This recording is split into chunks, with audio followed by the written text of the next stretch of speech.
السلام عليكم ورحمة الله وبركاته. اليوم جئتكم بقصة للأصمعي الفصيح العربي العظيم. يقول: استضفت أعرابيا 3 أيام، وفي اليوم الأول قلت لزوجتي: اطبخي لنا دجاجة. أخذت الدجاجة ووضعتها أمام الضيف وقلت له: قسم يا بدوي.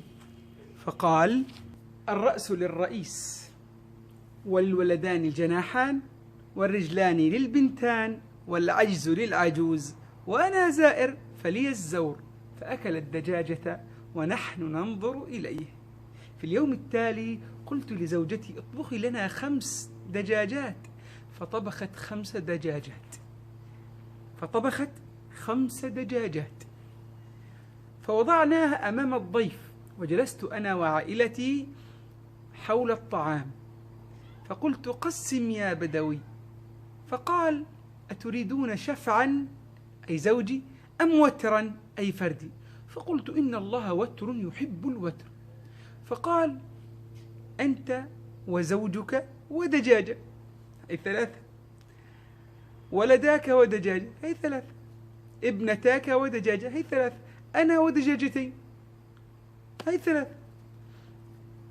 فقلت: لا، إنها قسمة لا أقبلها، أريد أن تقسم شفعا أي زوجي. قال: إذن أقسم ولا أحيد، أنت وولداك ودجاجة، هاي صاروا 4 زوجي، ابنتاك وزوجتك ودجاجة، هاي 4 زوجي، أنا و3 دجاجات، هي 4 زوجي، وهذه قسمة لا أحيد عنها. هذه قصة الأصمعي مع الأعرابي. نسأل الله العلي العظيم أن نكون نفعناكم. إذا أعجبك الفيديو وأحببت متابعة فيديوهاتنا القادمة والسابقة، فاشترك في قناتنا على اليوتيوب وأظهر إعجابك أو عدم إعجابك حتى نستفيد من رأيك في فيديوهاتنا القادمة. والسلام عليكم ورحمة الله وبركاته.